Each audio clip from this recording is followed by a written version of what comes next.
Okay, welcome. Hi, I'm Greg Warrow. I am Professor of Political Science and Director of the Political Analytics Program here at the School of Professional Studies at Columbia University. I am thrilled to welcome you to our post-2025 election panel. Before I introduce the panelists, I want to thank several people who have made this event possible. First, I'd like to thank Marika Ragosvskaya and her team at SPS who have done all the logistical heavy lifting to make this possible. I want to thank the media and AV team who are here. This will be recorded, and if you want to relive all of our wonderful moments I'm sure we're going to have, you can watch it online. I'd also like to thank Robert Cummings, the Associate Director for Political Analytics, Michael Schwambaird, the Deputy Director for Political Analytics, and Doug Usher back there, who has been critical to organizing this event and recruiting the tremendous talent that you see in front of you today. If you enjoy this discussion, please keep an eye out and register for our day-long Political Analytics Conference, which is scheduled for March 27th, 2026. We'll be discussing a wide range of topics in the analytics field with the best and brightest in the business.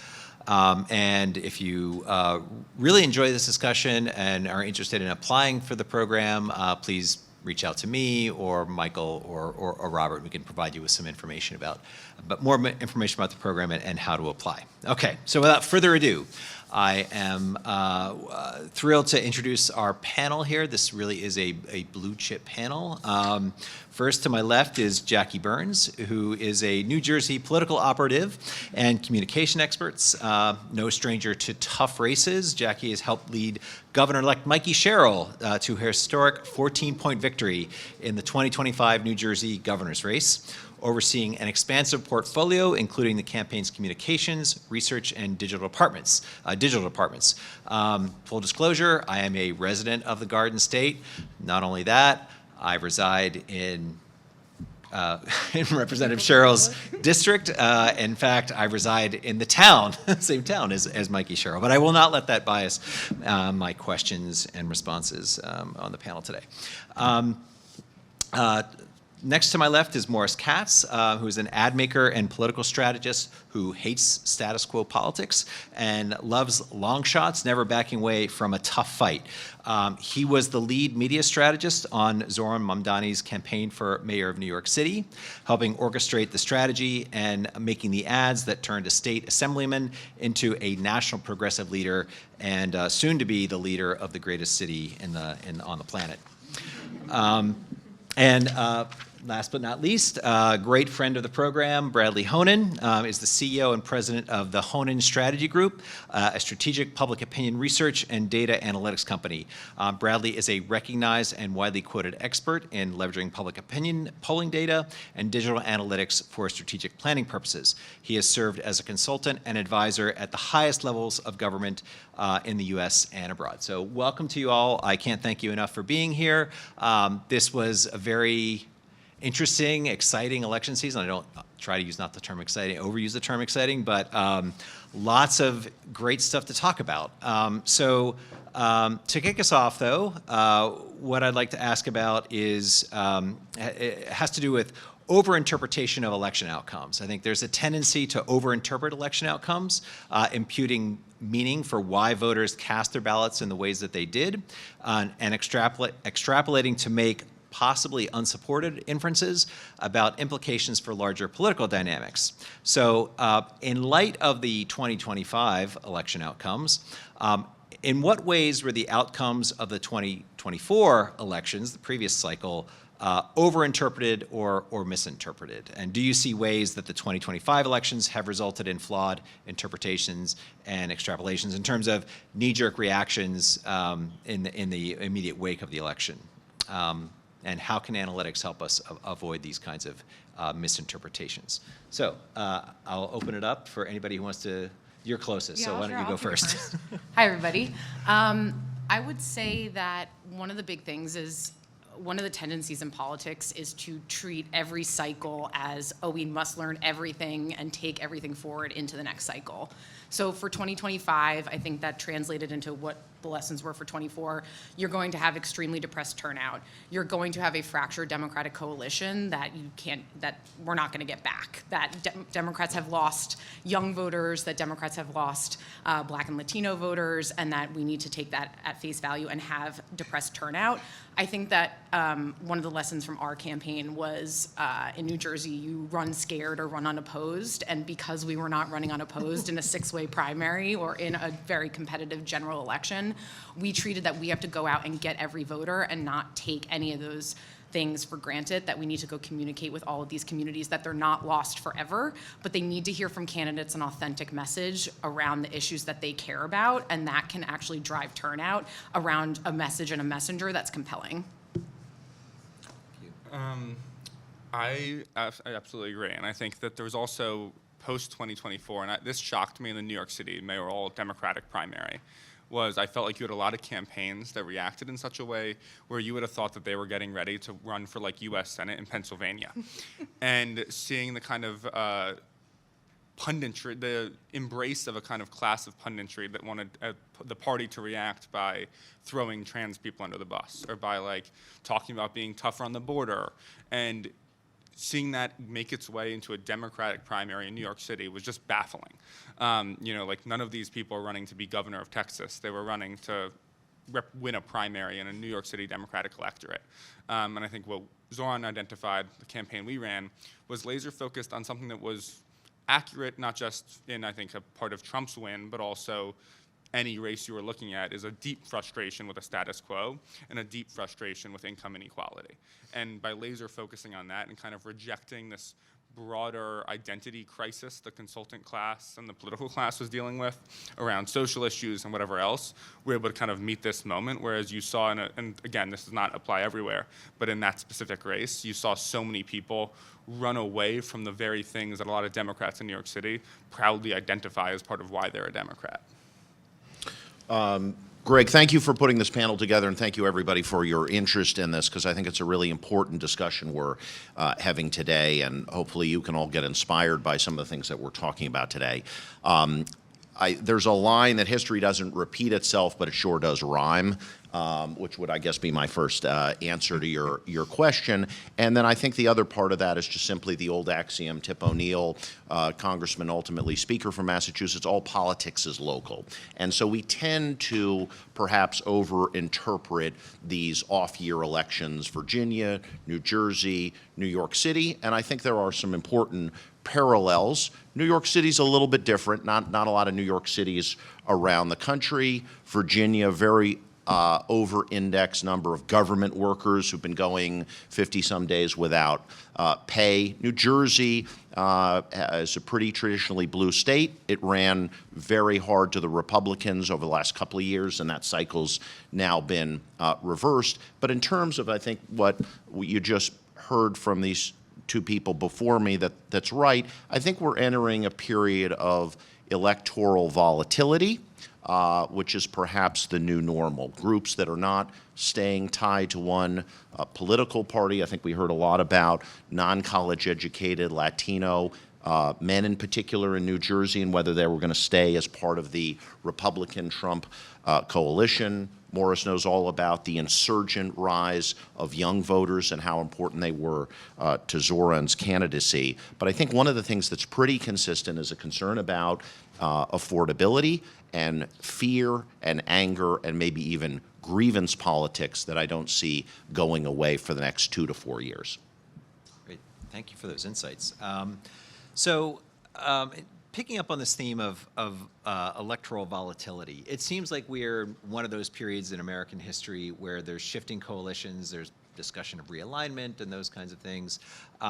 From your perspective as being involved in the election, where do you think we are compared to like other periods where there have been realignments, like say in the 1960s or maybe in the 1930s, and how what we're going through now might compare to those periods where we might see lasting, durable changes in coalitions in American politics?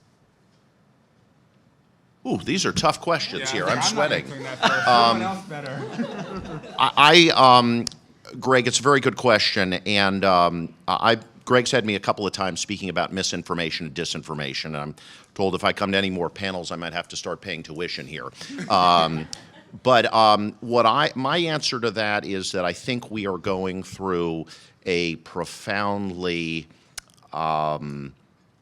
different time that we haven't seen since going even earlier, Greg, back to the Industrial Revolution, in terms of how our economy is changing, in terms of how our social structures, in terms of our civic lives, in terms of our communications patterns that are changing and evolving. And I was saying to Morris, I've just come back, I'm sorry I didn't bring the nice weather, I've been down in the Dominican Republic where there was a conference put on by the International Association of Political Consultants, people that work in campaigns and elections all around the world. And the theme of the conference was politics on fire. The strife, the anger, the fighting that's going on is happening all around the world. This is not a U.S. phenomenon. Central America, Latin America is at an all-time high for political assassinations. People are being locked up by authoritarian governments. There was a guy who ran a successful campaign for the mayor of Istanbul who's now in prison because of the authoritarian regime over there. So I think this is a global reset that we're seeing right now. We're seeing real divides around whether you have a college degree or not, and that's really going a long way towards shaping our politics, shaping our demographics, and the intense polarization that I think we're feeling in this country, in this city, in this state, New Jersey, but broadly, this is impacting global politics. I would just say that I don't see it as much as it's, a realignment among Democrats or Republicans necessarily, but I do think really intensely right now, the divide that is going to come is, are you going to uphold the status quo or are you an agent of change? And I think that in what you saw in New York and in New Jersey, of candidates running who promised to upend the status quo, who promised to take on the big fights, whether that was, in our race, that was Mikey promising to take on landlords who are colluding to rig rents. That is taking on the pharmaceutical benefit managers who are jacking up your prescription drug costs. That's taking on the utility companies as utility prices skyrocketed in New Jersey this summer. I think that spoke to a coalition of New Jerseyans, and where you see the resurgence in especially male voters, but in really staunchly Republican areas in New Jersey that went for Mikey, that broke for Mikey. And I think you'll see that successful candidates in the upcoming elections, and who is each party's standard bearer, is who is going to address that deep frustration with the status quo. You see that with Trump. Like, Trump does that as well, and I think that's going to be the dividing line, rather than whether you have a D or an R after your name. Yeah, and I think I was just talking to my colleague Kate about this on the way over. One thing I really liked about Mikey Sherrill's campaign, obviously a very different candidate than Zoran, but I think you saw a uniting willingness to name an enemy. And I think at a time when there's so much anger and frustration, it doesn't work to just be like, hey, you're being screwed, but I'm not going to tell you who's screwing you. There needs to be a willingness to name an enemy, and then also, I apologize if I'm butchering this, but there was the state of emergency around utility costs. You got it. And for Zoran, obviously a number of kind of different, whether it's the rent freeze or fast and free buses or universal childcare, this idea of what is government's role in society right now, at a time when there's so much increased economic anxiety, income inequality, depression. What do we expect from government? And I think that there will be a democratic realignment of, in some ways, we have a party that's still far too beholden to the kind of idea that an era of big government is over, when this moment demands an era of robust government and a government of ambition. And I think people, like Donald Trump, for all of the horrible things he's done, this is not someone who's afraid to flex the muscle of a federal government. This is someone who believes government should be big, it should be strong, and people are so angry at the status quo that they're literally willing to create a permission structure for lawlessness, as long as it feels like someone's trying and someone's fighting, and there's a government that's not just standing by on the sidelines as their lives get ripped apart and made worse, and they can't see a future for themselves. And so I think it is this change agent status quo, it's this fighter mentality, and it's this belief that we need robust government at this moment. Great, thank you. So this is a panel sponsored by a political analytics program, so I want to talk more about analytics. So what were the most important roles that data and analytics played in decision-making in the campaigns that you worked with, including things like voter files, polling, media analytics, and where did analytics fall short and or fail to provide answers to critical questions that the campaigns confronted? Yeah, I'm excited for this one because I get to shit on Andrew Cuomo, and that's my favorite thing to do. I think a great example of a campaign that failed to utilize analytics and polling properly is our disgraced former governor, who even in the general election, you saw in their ads where they're down 15 points, 20 points, 10 points throughout, and there was an insistence. They had the same bullet points in each ad, and you can always tell when it's coming from polling because it's whatever the kind of wrapping of the ad is, within the same two or three things listed. And he had hire 5,000 more cops was in every single ad. And I'm sure that polled well. Like, I have no doubt that popped in polling. But the belief that was going to be enough to fundamentally reshape a narrative of a race to overcome the lead we had, the momentum we had, what our campaign was about, was so obviously ill-informed and kind of out of touch with the realities of what campaigns should look like and what it takes to win. And I think for us, I've talked about before, when Zoran and I were first talking about him potentially running for mayor, certain public polling had public safety as a top issue above cost of living in the city. And we were like eyes wide open on the fact that if this race was going to be fought just on the terrain of public safety, we were not going to beat, at the time, an incumbent mayor who was starting to lose some popularity, but still not where he ended up, who's a former cop. But Zoran had a kind of belief that what we were seeing in that polling was not a reflection of people not struggling to get by, but rather a reflection that people had given up on government's ability to make their lives better. And so we decided to kind of, understanding that wasn't where people were right now, we were going to have to take them there with us. And so inherent in the entire messaging arc was, yes, life's too affordable. It's government's job to make it better. As mayor, I can do that. Here's how I'm going to do it. And knowing that sometimes, the data is a reflection of where things are, not where things can go, and then also kind of lacks sometimes a little bit of the emotional component. And so I think in this race we saw we did a lot of different polling, a lot of different focus groups, research groups, ad testing around what are the best ways to talk about these ideas, to talk about these concepts, what groups are moving the most here. But there was never a question of allowing our politics to be defined by research, but rather our politics was going to define our research. And I think in Andrew Cuomo, you saw the exact opposite of that, and obviously the results speak for themselves. I have a couple of thoughts on this. Morris, I think, is right about so much of what he says. One of the things that a lot of political analytics does wrong is what I would call laziness. And there is a traditional way of talking to voters based on their prior voting history. And I think Zoran spoke about this publicly, or at least was quoted this way. When he was getting ready to run for office, he saw a lot of people before he saw Morris who were not very sophisticated. And they said, what you need to do is you need to go after the so-called double prime voters. Double prime voters, somebody who's voted in the last 2 elections or 3 elections. And what he talked about publicly is there's a whole group of people that are going to be brought into the process. Why are we not going to campaign to them? And these consultants shut him down and said, that's silly, nobody gets added to the process. We did about 7 or 8 public polls about the mayor's race. And the first one to have us in a serious contention. You guys were the first ones who had us in a real place. We had Zoran up 3 times the other public polls because of analytics. What we did before we did the polling is we looked at what happens when a Republican is president and what does it do to the municipal turnout in New York City. I don't have a crystal ball, but I do have a rear view mirror. That information is pretty easy and accessible, and it's free. Okay, it doesn't take that long to pull together.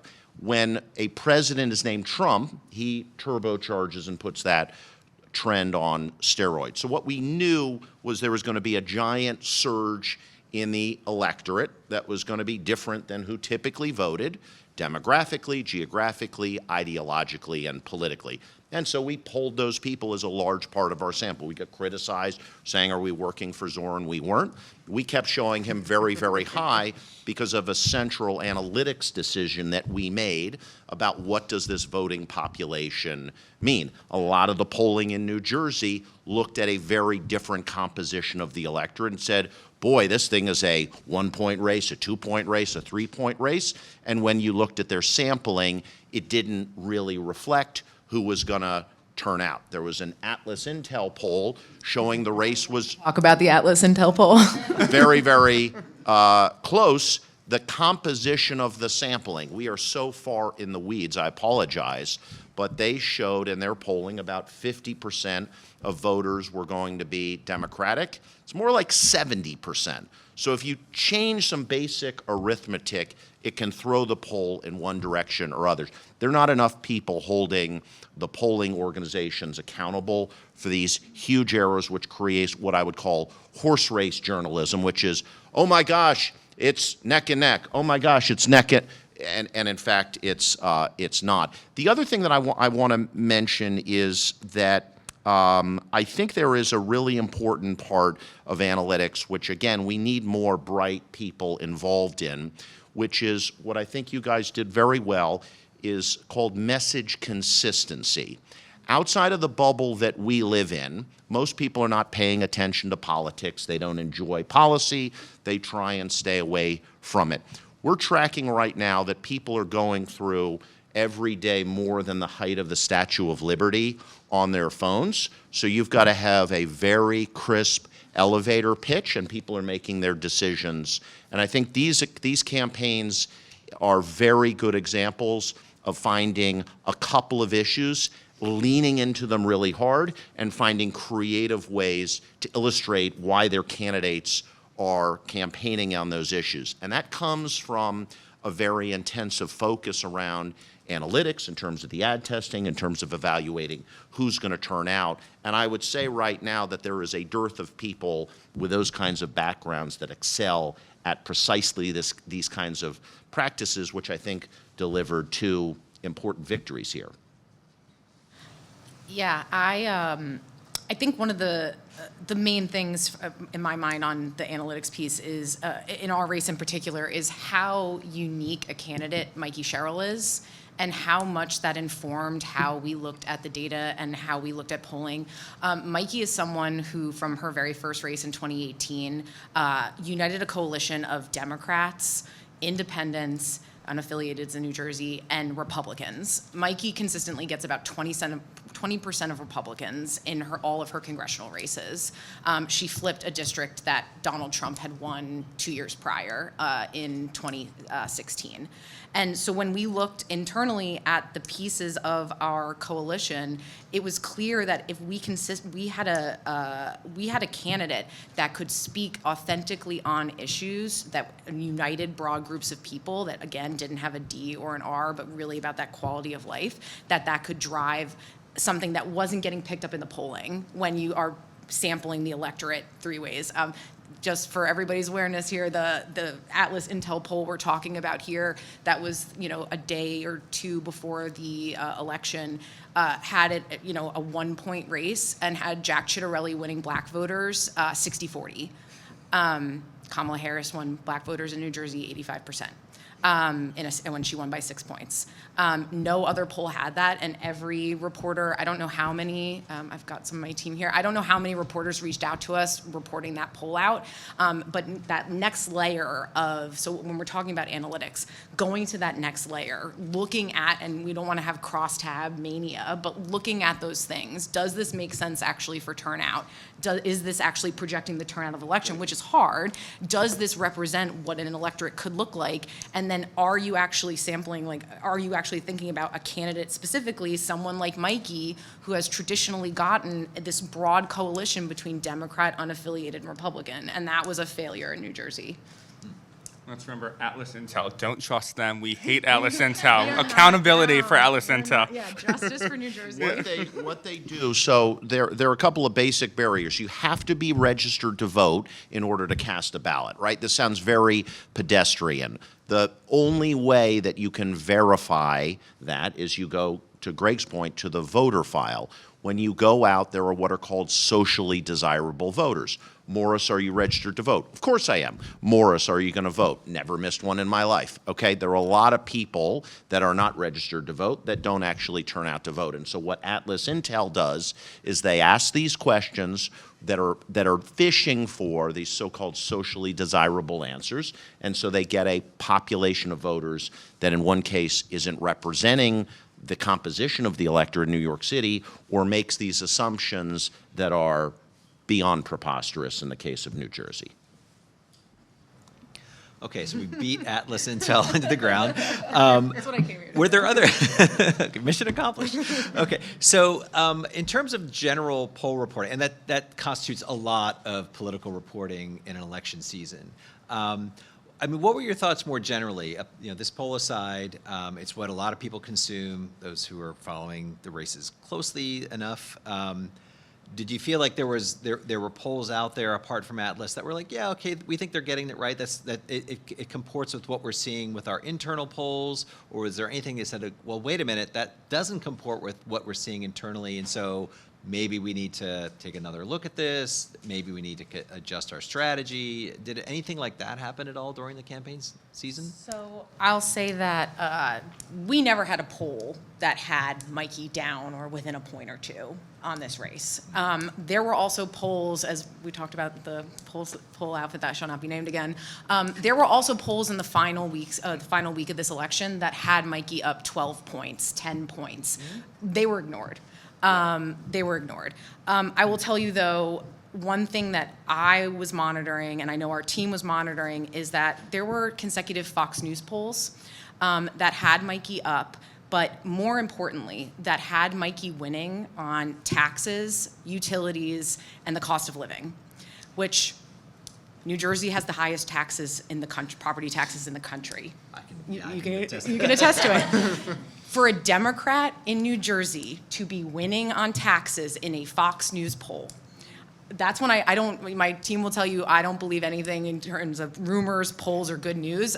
I looked at that Fox News poll and I said, if we're winning on those attributes, we're going to win this election. Game over if a Democrat is winning on taxes. And the reason that mattered and the reason that was consistent with what we were seeing internally is because I go back to the authentic messenger and to a candidate that relates to the electorate. People trust, we led obviously with Mikey's background as a helicopter pilot, as a prosecutor, and a mom of four. And it's not just to, have cool commercials about being a helicopter pilot and a mom. It's what that says about who she fights for and why she serves. And then it gives her credibility on these cost of living issues, on issues of strength. So when Mikey Sherrill says she's going to take on the status quo to lower your tax bills, to lower your utility bills, people see, oh, well, she stood up her entire life to serve and she's a fighter. And so I think she's going to fight for me. Can I ask something specific? As a New Jersey resident, Please, yeah. I saw a lot of ads. Yeah. And to what extent, so the high tax Jack was one of the Yes. themes Yes, of the it was. opposition. And so to what extent was that something that you felt like, well, we can win on this issue? Or was there data that said, we are winning on this issue, and so we're going to adjust our ad strategy? Like, is there, like, how did that dynamic play out in terms of, like, putting together that ad campaign? Because it seemed to me, like, in terms of, my sampling, Yeah. which is watching, during football games Sure. and things like that, like, that was the most run ad. There were the youth of New Jersey were crying out "High Tax Jack." It was everywhere. Not homeowners. Not Okay, homeowners. good. Yeah, everybody. But if the kid, that's when I was on Phil Murphy's 2021 race, Yeah. and we had some teenagers came into the office and they were quoting Jack Chitterelli's ad to me, and I was like, that's a problem. So I always. What are the kids picking up is a barometer for me. But I think that Mikey Sherrill has run every campaign. There's been an element on taxes. So for her congressionals, that was the state and local tax deduction cap.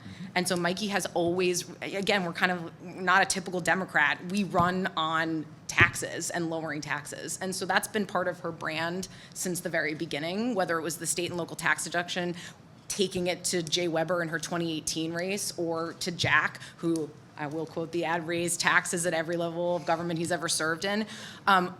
Strong candidates and strong Democrats, like, that's my message going forward to people in 2026, is take on the fights that Democrats are not expected to take on the villains that Democrats are not expected to take on, or the sacred cows, and just drive at relentlessly with your consistent message.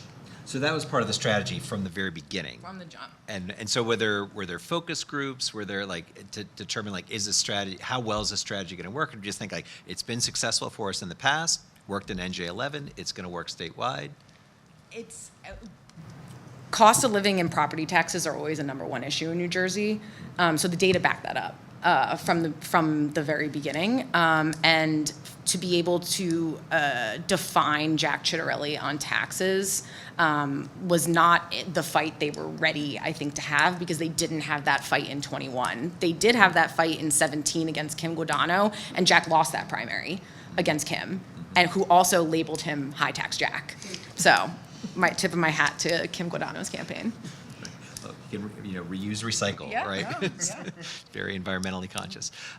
So in terms of the Mamdani's campaign, I mean, again, it sort of seemed like this is the message, this is what we're going with, and we don't need to deviate. But were there analytics behind the message, or like how to craft the message or deliver that? And so as a part, so that the take on the Mamdani campaign is like not so much you're going to be seeing ads and when you're watching television, but you're going to get this information through social, through TikTok, through other things. So how did that, and that, sort of really taking advantage of these new ways to communicate to voters. So how did that come together? Was it just very organic? Was it natural to think this is the way to do this, given the nature of the campaign and the message that we want to get across? It was a combination of things. And I think we also saw early on, there was always a belief that Cuomo's path to victory relied on inevitability, and that he needed people to think he was inevitable to win. But poll after poll after poll showed someone who was very, very well known to the New York electorate failing to crack 50%, and with very high baked-in unfaves. And so early on, we were like, we want this in week 3 or week 4. We need this to be a 2-person race, because we were not under any illusions about the kind of lack of controversy around Zoran, and felt like there would be this kind of base of support that we could energize and love, and then we could pull over enough people who were willing to vote for, who were willing to give change a chance in the face of someone who they knew and hated. But that kind of Cuomo ceiling was important to our approach, because that kind of informed the spending patterns there and the approach. We also, I think, had in some ways an easier job, in other ways a harder job, of you guys running as a front runner the whole time, which is hard, and was frankly these last 3 months were a lot less fun than the first 9 months of the Mamdani campaign. But we had this kind of liberating thing of, if we run this campaign the way everyone normally runs a campaign, like, we will end at 4%. Like, if we just wait till week 3 to go up on TV and 1,000 points a week of bio spots around Zoran, like, we are not going to win. And so, liberated from that, we knew we wanted to spend early aggressively on digital content. We knew we had a story to tell. We knew we wanted to start knocking doors early, so we could scale this up in a city that's actually incredibly knockable. Like, there's a lot harder in other places.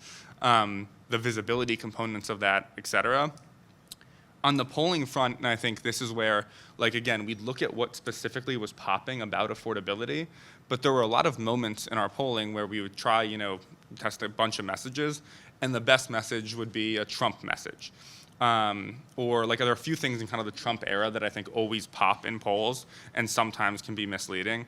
Like, standing up to Donald Trump is always going to pop in a poll in a Democratic primary, and protecting abortion rights is always going to pop in a poll in a Democratic primary. We did not feel like in the Democratic primary or in the general that this was a paid persuasion message that made sense for us to be pushing. And we had a team that was willing to understand, like, these are important things for us to talk about, these are important things, but this is not the terrain that we want to be fighting on. And you get to also, I think where this comes in is like, and I think the tax thing's an example of that, like, are you going to own an issue and then be going back and forth on an issue where you feel like 100% we are going to win this debate and we're going to win this conversation? Then from the other like polling narrative standpoint is in the general, we felt like immediately we saw an incredibly polarized electorate. Like we knew maybe there could be Sliwa-Cuomo movement, but we're never particularly concerned because the idea that every single Curtis Sliwa voter would go and vote for Andrew Cuomo seemed absurd. But Jane Rayburn, our pollster, whose numbers also she nailed the primary like down to the number, and then also nailed the general election down to the exact number. And we polled maybe 6 or 7 weeks out and literally landed at 51%. And we ran like tons of message testing, like through like 10 positive Zoran messages, 10 Zoran negatives, 10 Cuomo positives, 10 Cuomo negatives, and then we were still at 51%, and like nothing moved. And so essentially you have the mandate of like, keep the vibes going, keep doing what you're doing, hold the dynamics of this race. And that was, again, kind of, liberating, allowed us to have more fun, I think, than sometimes you have to when you have to be laser focused on something else. Greg, let me answer your question two ways. I think the politics is a lot about issues and ideas, and those sometimes get us into arguments. But I think at a very basic level, it's also about some arithmetic. And I think what Zoran's campaign did that was unusual, there were a number of things that it did unusually, but the Democratic Socialists in New York City and in other places have typically hit their head on a demographic ceiling, which is affluent, white, younger, college, and particularly graduate school educated voters. There are just not enough of them in a primary election and general election to be successful. There are certain districts, like his assembly district, where that's enough. But if we're talking citywide, we're talking statewide, they start to hit their head and don't get to that threshold they need to win. What I think was important here from an analytics perspective is going and building a political coalition with political bedfellows, if you will, that typically have not been aligned with that movement. I think affordability was a more universal message, and I think that's important. But back to what you said in your first question, which I think is something that a lot of people are grappling with, is exactly this dichotomy that you're hearing from two smart, articulate people. We have a avowed centrist who's talking about defeating Republicans on the issue of taxation, who's touting her military service. If I remember correctly, Governor Murphy won by 2, 3, 4 points, 3 points, and you ultimately won by 13? 14. So that's a huge improvement. And so that's one pathway forward for the Democratic Party that's figuring out how to rebuild itself, where the party should go. You have Morris talking about, they criticize Obama for being a Muslim socialist. Well, Zoran actually is one. He's talking about... why no one believed it. He's talking about raising taxes. He's talking about things very, very different than they are on the other side of the Hudson River. So I think this is the dichotomy in terms of what are the lessons that are being taken away and drawn from this election. There's definitely two pathways here, illustrated, I think, very well by their articulation and certainly the candidates they worked for and what that means for going forward. And I'll just say quickly, I think, New Jersey and New York share a media market that makes up all of the New York City mayor's race and most of, I'm sorry, it's a major market in New Jersey? The North, Yeah. Philly in the South. Philly. Yeah. And so we have the same ads running on TV, and I think you turn on the ads and you see like the attacks.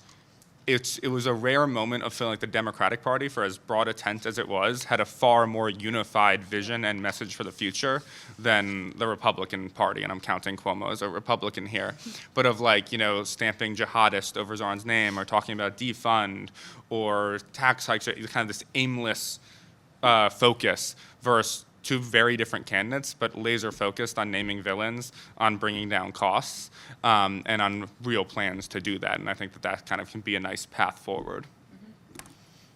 I'd like to come back to that in a second, but we brought up the topic of voter files, right? So just to make sure everybody understands what we're talking about here is, so if you register to vote, you provide the state with information. In New Jersey, New York, we have you have to say what party you're affiliated with. You can be an independent, of course. but the voter file contains a wealth of information, and then private companies will take the voter file, which it's available across. The rules differ across states. I think it's fairly accessible in New York and New Jersey. So private companies will take that information and augment it in different ways. So, for example, if you own a pet, there might be a public registration of the fact you applied for a dog license, right? So they will merge that with the information from the voter file to say, that's a pet owner, right? And even like things like magazine subscriptions and all that. So there's an incredible amount of information in these, not just in the, there's an incredible amount in what the state collects. Again, it varies across states with the amount that they collect and how much they make it available. But there's a ridiculous amount available in some of these, the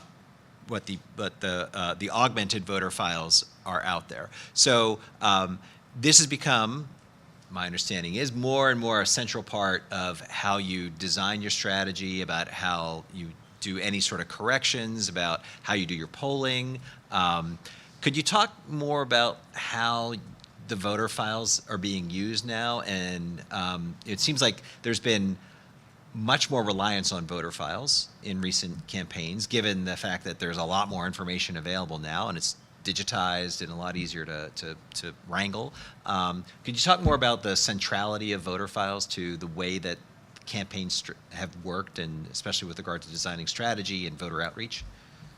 Yeah, let me take a stab at that. One of the things that is happening as commercial marketers in particular are powering this is appending data to a voter file, which you get from the New York City Board of Elections. It has their name, their address, maybe their phone number, and their past elections. Same thing in New Jersey.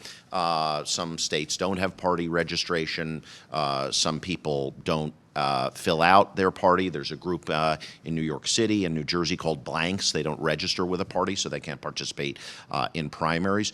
If your name, for example, is O'Reilly, there are ethnic dictionaries that tell us with a high probability you're likely to be Irish. Weinstein is likely to be Jewish. Tyrone Washington, probably African American. Jamie Smith, I don't know, is that male or female? I know many Jamies who are male, many who are female. So it's an imprecise science in terms of determining exactly who somebody is. But as more and more consumer marketing happens one-to-one through digital marketing, there are enormous financial resources that are being dedicated to that. One of the things, as we've become so highly polarized and partisan, both in a general election context and also in a primary context, is that there are triggers, if you will, statistical triggers that say this kind of voter is more likely to be, for example, a Zoran voter. If you have a graduate school education, it's going to send you into the pool that's highly likely to vote for him versus Andrew Cuomo. If you're, with all due respect with Atlas, if you are a black voter, we know through a lot of reasons that you're highly likely to vote for the Democratic ticket. And so when you see a poll that comes out that says it's upside down, that allows you to lend some pushback to that. I think where politics is going is much more one-to-one marketing rather than one-size-fits-all, set it and forget it. It's more about trying to make politics more personalized. And this is a place where, and I'm probably in the minority here, I am very fearful about what AI is going to do for our politics and our political discourse. AI offers us the ability as campaign professionals to better micro-target people to the issues they care about. Maybe I'm going too far here, but I think if the politicians can reconnect with voters on the issues they think are important to them and do it in an authentic way, I think we may be able to fuel some rise back in to the civic engagement that we'd like to see, which is higher participation, higher voters casting a ballot, and more people involved in the political process. And I think that comes where I talked to Greg about property taxes, I talked to somebody else about housing, I talked to Morris about education, I talked to somebody else about another issue they care about. And that digital marketing and data proliferation allows us to have those more micro conversations. Like using that exactly as an example, we targeted in Staten Island, voters were hearing about the fact that Zoran wants to change our property tax system in New York City to make it more common sense. No one in Manhattan or in Brooklyn was hearing about that.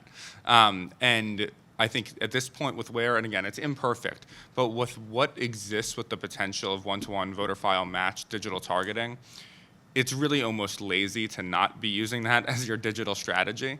There are little things you can do, and why wouldn't you? Like we had one of our ads where literally just the only thing that was changing was what endorsements we cited at the end. And for younger people, we wanted it to be AOC and Bernie. For black voters, we wanted it to be Tish James and Hakeem Jeffries. For voters in Upper Manhattan, we wanted it to be Jerry Nadler and Michael Asher. And we have these, we're able to have different versions to match with them. That's an easy thing to do that makes a difference. And so why not go ahead and do it? And I think it's not just about we also ran target ads, and this was on TV, not on digital, but an ad made for The Bachelor, an ad made for Survivor, an ad made for the Knicks game, and ads in multiple languages. I think 5 or 6 languages over the course of the campaign. I think it speaks to your point, it's about caring enough to meet someone where they are. And it's almost a kind of meta presence of the ad of I care enough to be running an ad talking to you about the issue that I know you care the most about. I care enough about you to be telling you that I have the support of someone you trust, to be speaking in your language, et cetera. And I think that that's a kind of exciting element that exists. Yeah, I think that's I will say I do have concerns that we are going to slice and dice the electorate so much among Democrats.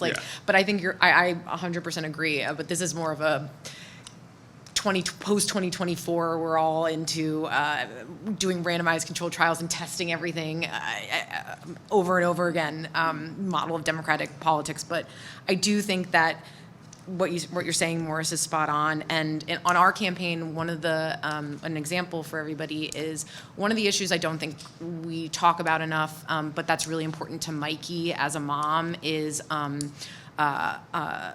student and safety online and the mental health crisis among students in this country and what the government's responsibility is to deal with AI, to deal with big tech, to deal with the unregulated internet and the impact that it's having on mental health in this society. And so we ran a whole track of digital advertising about this issue with parents with parent validators, one mom who lost her son to suicide, specifically talking about this issue and targeting it toward parents with kids because it's something that Mikey heard about on the campaign trail over and over and over again. And then it obviously, we tested it. It showed up in our testing. But I just think it's finding those things and what are also the issues. To your point of what are the issues that typical politician wouldn't necessarily talk about. That's just one example of that, and how you can use the targeting and the voter file to hit those issues that we know people care about, but maybe aren't getting play at the national discourse. I'll pause for a second because eventually they'll probably get tired of me asking questions. I think we're going to give the members of the audience an opportunity to ask questions. Do we have cards that we can pass out? So if you want to ask a question, Robert, the associate director for the program, will have some cards. You can fill them out. He'll hand them out. I can't promise we'll get to all the questions or any of them, but it depends on how sick they get of my questions.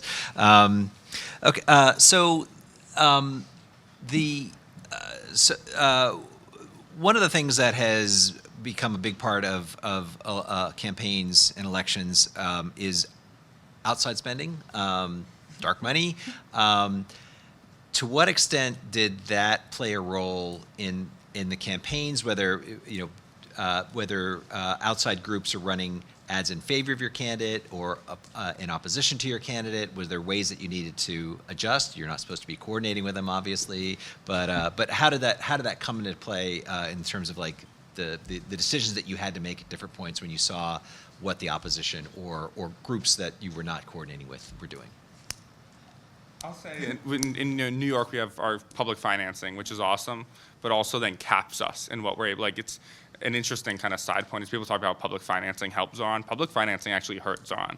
And like it's a great, I'm glad we have it, but in a normal campaign, we would have been raising like $500,000 a day in the home stretch of this race, and we couldn't raise anything else. And so we're sitting there capped, and when you're running a campaign taking on bad landlords and greedy billionaires, they tend to not be overly inclined to give money to your super PAC. So then we're being horribly outspent on the super PAC side. I believe it was like total kind of Team Zoran, Team Cuomo spending, I think combined in the primary in general, and Kate, fact check me if I'm wrong, but I think it was like 45 million against or Team Cuomo to about 6 million, 7 or maybe 8 million Team Zoran, so a pretty massive spending discrepancy.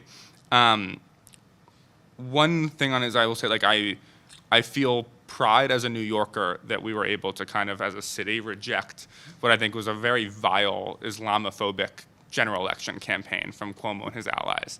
And I think there's a time in a not too like distant past in which a campaign, you know, literally they were using like World Trade Center imagery on the screen next to him. And in large part, you just saw our party and our city reject that. Our approach to the outside spending is like, we have something that the super PACs will never have, which is a candidate. And having him direct to camera, Zoran is not a very scary person. When you see him talking to a camera, we felt like that was our greatest tool, and we were gonna use it relentlessly. And also, and again, this is where I think there's a limitation on research sometimes, I'm sure it's a great testing attack to be like, Zoran Mamdani is going to defund the police and burn the city to the ground. But then if you run that ad in like scary VO, and then we run an ad of Zoran looking at the camera saying like, hey, a bunch of Republican billionaires paid for that ad. I am not going to burn the city down. I will not defund the police. I'm going to make life cheaper for you. We are winning that argument. And any data that's not capturing the accurate back and forth and who the messenger is a kind of critical part of that. I would say we did a poll among, probably the biggest poll that's been done by in a while among LGBTQ plus voters in New York City. We showed Zoran was ahead by 4, 5, 6% in early to mid-May. It was 47, 41, is that possible? It was 4 or 5 points. Yeah. I don't remember the exact numbers off the top of my head.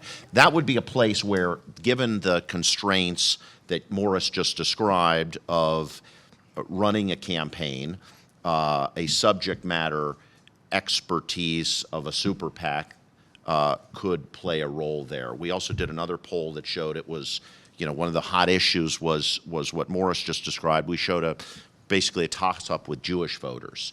That would be a place where a super PAC could come in and say, we have subject matter expertise of reaching Jewish voters, and we want to help the campaign, when Morris on the campaign side is dealing with a more holistic message of presenting the message. So I think there's an opportunity for super PACs in very targeted ways to do that. I think too often they come in and try and just regurgitate a lot of what the campaign is doing, and I don't see it having as much success as it is going to specific groups. Let's have a super PAC just focused on turning out young voters. Let's try and find how do we make sure those Latino men don't peel off for Jack in New Jersey. I think that where those groups come together is where they have a lot more electoral success.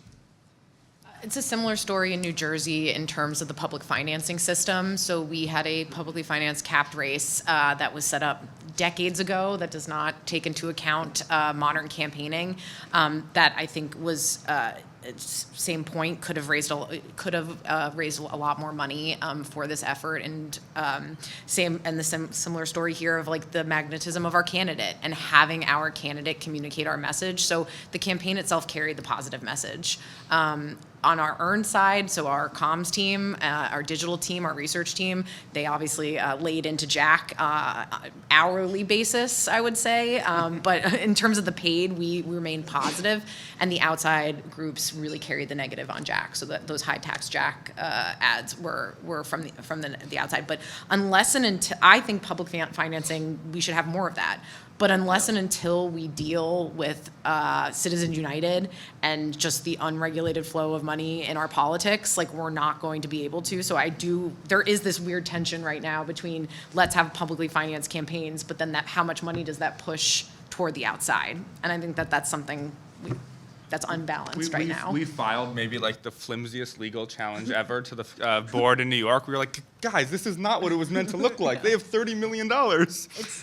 It was rejected, but hopefully we can. It's a problem. It's a problem. This is to our better angels of let's have capped races and let's have an even playing field as long as you can raise the money. But then how much money then goes into these outside groups? There is an argument, I think it was put forward by George Will, and what he said is we spend more money in the country advertising deodorant than we do about even in a presidential race, and those have gone costly. So I agree with you entirely that we need better public financing. At the same time, there's so many voters that are distant, disengaged, and as much as you're both banging away at this, they're just not hearing it, and they're missing out on this important process. At least Bill Ackman has $4 million less than he did before. He did good. Was there any point in the campaign where there was outside money that would have been favorable to your candidate, like, we didn't really need that. That was, we'd rather not have that in the campaign? I'll let you piss off the DGA. All due respect to the DGA, I have no complaints. No, I can't. That's the Democratic Governors Association, yeah. I can't think of something that I saw that I was like, oh, I really wish you didn't do that. Everybody was on message. Jack's going to raise your taxes. Jack voted, to protect child predators. I don't, and no qualms. The questions are pouring in. There's a couple more things that I wanted to get to. One of the most interesting comments I've heard about American politics was at our political analytics conference in May of this year. An individual who did the analytics for Trump-affiliated super PACs said that there was sort of this populist wave out there in the country, and maybe globally too, but especially in the United States. And what set Donald Trump apart from other candidates was that he recognized this. And not only did he recognize it, he figured out how to ride that wave, how to catch it and ride it. So how do you think that has, if you believe that is true, and I think there is some truth to it, but how did that relate to this election cycle? And I'm especially thinking about Zoran in terms of, and I should add, one of the other things it really struck me about this comment was he said it could have been somebody on the left just as well as it was somebody on the right. And so it seems like the candidate Mamdani also is been characterized as a populist by some. I think Mikey Sherrill hit on a lot of populist themes in terms of the messages. So do you think that is sort of like there is more of this populist dynamic that is going on in the country, and that campaigns are sort of focusing on it, and maybe it's even leading to the kinds of candidate selection, that people actually throw their hats into the ring, that there's this perception that, like, I can, my messages are going to be able to tap into this, and I can actually have an influence on policy by getting elected by riding this populist wave. I worked for John Fetterman in 2022, just the campaign, so it can take No. He felt it. Yes, he did. Took a trip today? Is he okay? I've not been involved since 22, Okay. other than my brief stint as foreign policy advisor, which is a joke. Then Ruben Gallego in 2024 and Dan Osborne in 2024, and then we're doing Graham Plattner and Nathan Sage in Iowa and Maine right now. And so I've long kind of believed that the populist direction is right. And I think, like, I think there is not a fight. Populism is going to be the electoral future of whoever controls power in this country. It's just a matter of if it's going to be our populism or their populism, and I think maybe Chuck Schumer is the last person in America to realize that. And I think out of all the different people who've kind of praised us since the election, the one that I was most pleased with was Steve Bannon, saying game respects game, and Republicans should make Zohran Mamdani the enemy at their own expense. And I think it's because what Trump identified early, and everyone else was late to this, is there was so much anger against the system. There was literally a willingness to blow up the entire system because there was just that much anger there. It was kind of like, fuck it, I don't care, it couldn't be worse than it is right now, light it up. And it goes back to that idea of the kind of an ambitious government, an aggressive government. And I think the governor-elect ran, I would consider a populist campaign. And I think that anyone who's not taking that path around the country is not going to find electoral success. It's just the reality of where it is right now. And I think more so than ever, the affordability crisis has hit such a place that when you're running a populist campaign, which has historically, I think, been thought of through the lens of kind of speaking to working class voters, almost everyone is feeling a financial crunch right now. Even upper middle class voters. I was talking about, we'd have voters in Tribeca who are I'm spending $18,000 a month on this and I only have one bathroom. And it's everyone's feeling some version of I'm not getting the return on my investment that I would have in a just system. And so we need to kind of lean into something that addresses that in a real way. I think that's 100% right, and that it goes back to kind of what we were saying at the beginning about fighters and about candidates who aren't part of the system, who maybe don't have the same type of background, who have a story about taking on tough fights. And I know that's what happened in New York City with the mayor-elect. That's what happened in New Jersey with Mikey. That's what happened with Abigail in Virginia. It's who are the people that are not afraid to bust up the status quo? Who are the people who are willing to take on these fights? And I think that that's going to define what happens next with our politics. I think Trump took advantage of the moment rather than the moment creating Donald Trump. That's the first thing I'd want to say.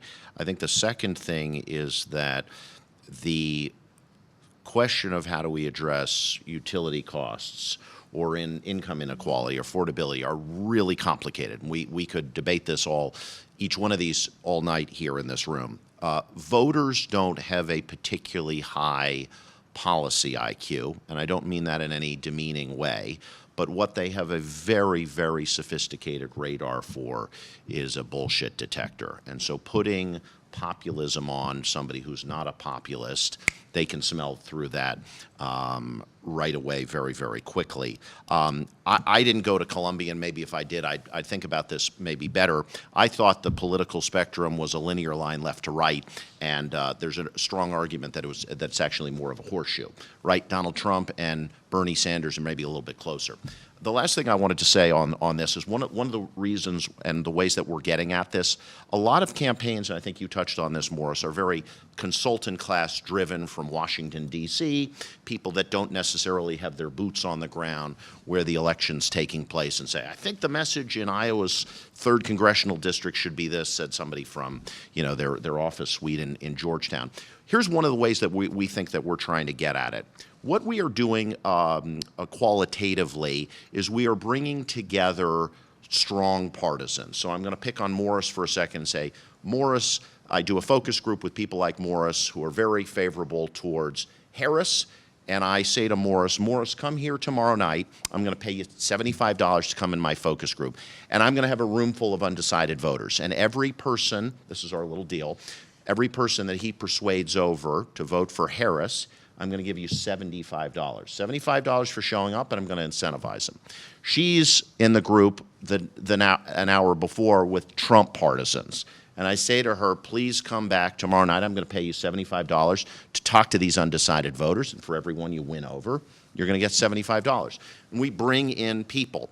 I can pitch Donald Trump. I can pitch Harris. I don't pitch Donald Trump. I can pitch Harris. I can pitch why Trump is not the right guy. I think we're entering an era where this authenticity and peer-to-peer communications is highly, highly credible. So we're doing more and more qualitative research where we're putting real deal partisans, not actors, although we sometimes use actors for different reason, into the room. Where we're using actors and actresses is to exploit a permission structure that allows us to extract politically incorrect information. So I'm going to say, Morris, I'm going to ask you to create a permission structure about how Harris is great, but we're just not ready for a woman to be president. Once Morris creates that permission structure, it gives people a chance to respond that way and for us to understand how real that is. So those are a couple of examples of where we're trying to use real people to get at this underlying sentiment. So I don't want to derail your thing, but I have a real world example that basically meets exactly this with Harris, where when the kind of switch happened, we were one of a number of firms that was working with the IE, Future Forward, that was responsible for electing a Democratic president. And they kind of had one main entity and then a few of us kind of helping out. And that entire ad program was decided by ad testing. And what they continued to kind of, they were laser focused on the fact that the Biden-Harris administration had capped the cost of insulin at $35. Something, again, no one's going to hear that in a poll and be like, disapprove. But it's not a defining that. I made an aggressive pitch, made the ad, sent it to them for an opening Harris ad that to this point it was about Kamala Harris has always been different, has taken on the system. You know, raised by a single mother, ran against a broken political establishment, took on a corrupt office, held CEOs accountable. One of the only people to, just always like an anti-establishment story of, even though someone who's our vice president, there's someone whose story has been taking on the powers that be. And they tested it and tested it fine, but it didn't test as well as capping the cost of insulin. But it's about a permission structure. And when you just get lost in these kind of single line, 5,000 more cops, cap the cost of insulin, you lose a narrative. And narrative is what allows all these other things to be possible. And there was a fundamental analytic structure that was mistaken about some of the assumptions of that testing platform. Yeah. Very flawed. You can ask President Harris. Terrific. So, as we all know, the re-election campaign starts the day after you win, and so what do you see as the important lessons, especially from an analytics side, now that you're in re-election mode, that we should look forward to for the next election cycle? I mean, there's been a lot of talk about like what Democrats and Republicans should be thinking for the 2026 midterms. But sort of what lessons do you think are the most important ones to take away from this election cycle for the next set of campaigns that are gonna come up, especially from an analytics side?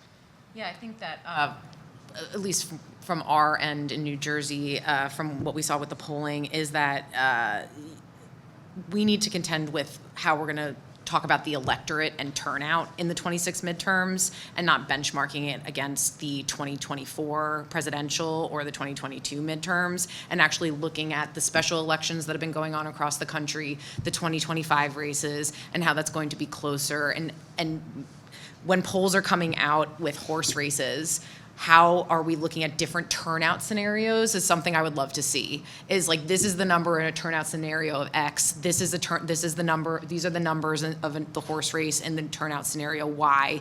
These are the numbers in like a blowout Democratic a turnout scenario Z. And that's something I think that we really need to be paying attention to and looking at and being critical of as we're looking at polling. It's going to be different because the Senate races will be easier, the gubernatorials that are going on, but for those House races in particular, what are the assumptions kind of underlying all these things? The other piece of advice, our campaign manager put out a memo this week all about our win and about what our lessons are for the 26 campaigns. And something I know that we haven't talked about here because it doesn't really fit in the bucket, but I feel obligated to say is that we have got to do a better job as a party of dealing with the right-wing ecosystem in this country and how we are, as a party, contending with it. It is a problem. It is something that I think warped the perception of the press and pundits and the political class in our race, because people were just catching vibes on Twitter instead of being on the ground in New Jersey. And that is something I was screaming from the rooftops to the press that I spoke to about: come to New Jersey. The vibes on the ground are different than what you're reading on Twitter, to the point that prominent journalists in New Jersey this week tweeted maybe I was too much paying attention to what was happening on Twitter. And I was like, yes, and you did it during the primary as well. But I just really think that that's something that we have to contend with as we're heading into the 26th cycle as well. I'll say just on that last point, I thought it was interesting in New York we so often, and I think it's where it's most prevalent right now, but talk about the misinformation in the context of the far right, and almost as good liberal elitists, turn our heads at it as oh, it's just a result of a lack of education or stupidity. And I think what we saw in the New York mayor's race was actually a lot of those same misinformation tactics make their way into our city and into our electorate and into, frankly, a lot of components of the wealthier Jewish community in New York, where I would hear things parroted back to me that were just totally outlandish and disconnected from the reality of things Zoran had said, from the reality of where the campaign was and commitments we've made. And so I would echo it is the single biggest driving force of political division and polarization is not paid media, it is misinformation echo chambers. I think for 26, I feel like we've been kind of talking around all of the affordability, taking on the system. But I think just that we need a complete dismissal of, I think there's been this sense that somehow now has lasted a decade of things are going to return to normal. And that there is not a normal that things are returning to electorally. We are living, this is the moment that we are in, and we should not expect it to be different. And I also think that we should not aim for a politics that wins on the margins. And I think we look at a lot of these races in ways of how can we inch our way across the finish line? How can we get those 6 more suburban moms in Delco outside of Philadelphia to vote for us to get us to 50.1? And I think what we've seen is campaigns that have embraced a politics, have invested in a politics of what can be and are not just confine themselves to politics as it has been, have much, much larger ceilings. And given the kind of rigged electoral maps we're up against in the House and the Senate, it's going to take that kind of ambition and openness to move the needle. I think Jackie is absolutely right about the need for dynamic balloting in these horse races. I think there was too much horse race covering journalism that shaped campaigns in one way or another, which takes the voice away from voters. So I think that's very smart. I see political analytics as a GPS, as air traffic control. Flights haven't been working so well when you take air traffic controllers off the job and you stop paying them. But it's a constant need to refine and iterate. And I'll give you a New Jersey example. We were doing some polling before and right after Charlie Kirk was shot. And there was an amazing upturn in political engagement among the right. And if you capture just that moment, which a poll did, you would change your forecast right there. I don't remember what public poll came out, but it was yeah.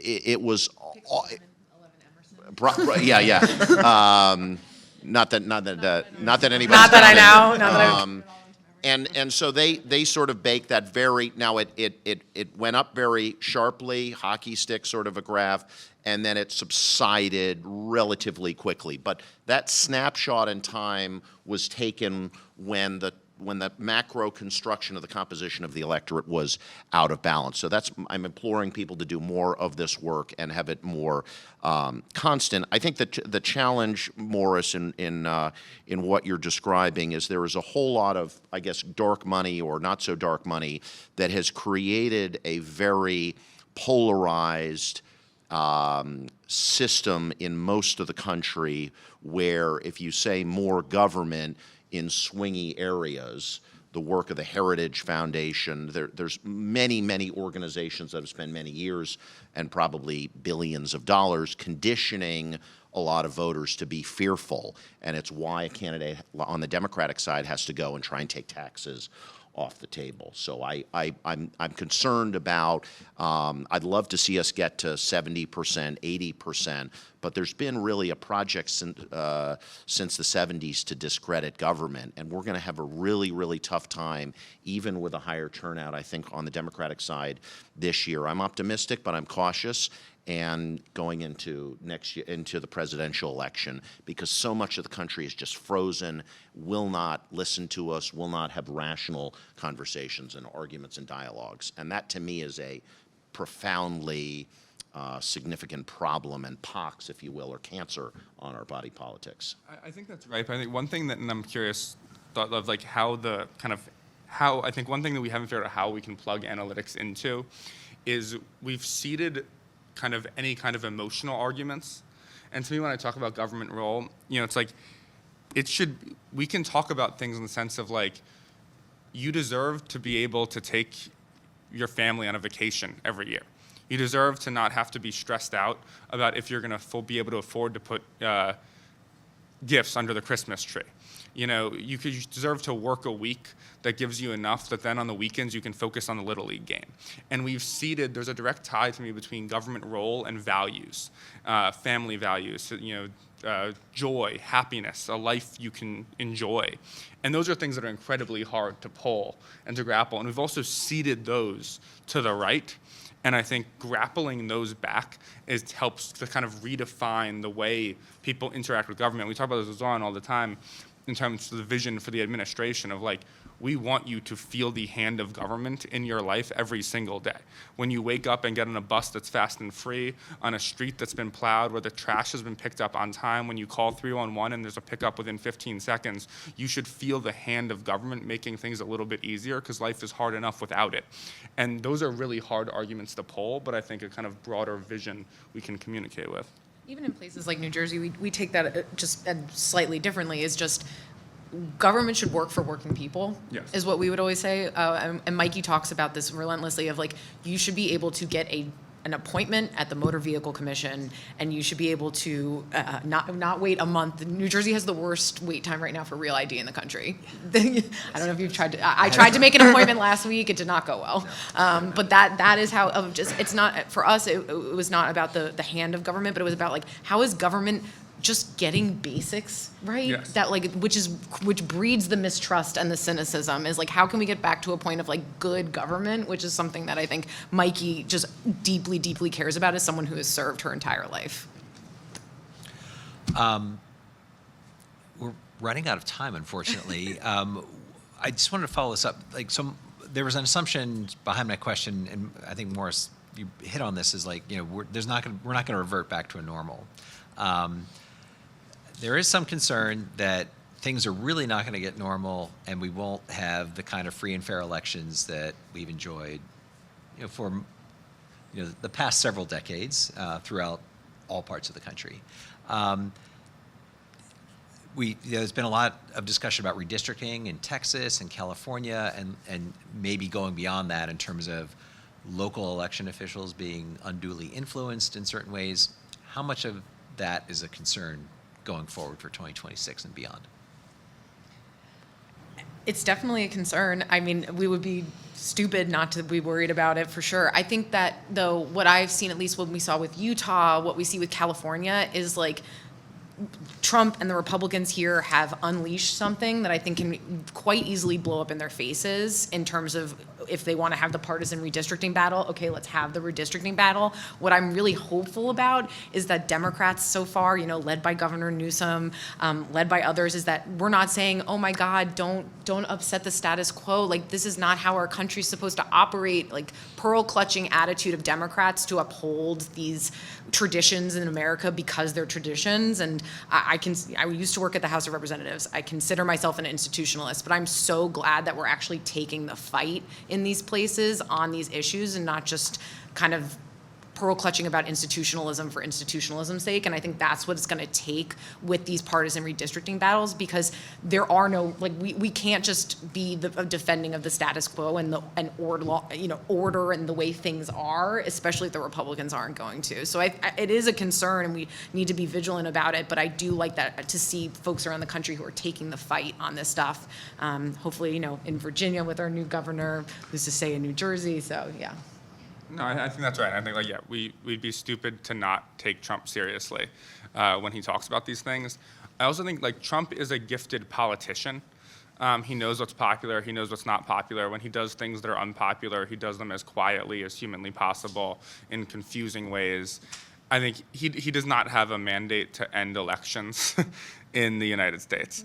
And he knows that. And I think it's, we should not be in this position, but I think it's also beholden on us to be clear enough and direct enough in our messaging, to be popular enough as a party and as individuals that there is not widespread support for insurrection across the country, because he's going to be on the ballot in 2028, legally or unlegally, or J.D. Vance is going to be on the ballot in 2028, whatever, some iteration of the MAGA movement will be on the ballot. And I think if they think that there are political repercussions to something, they're far less likely to do it.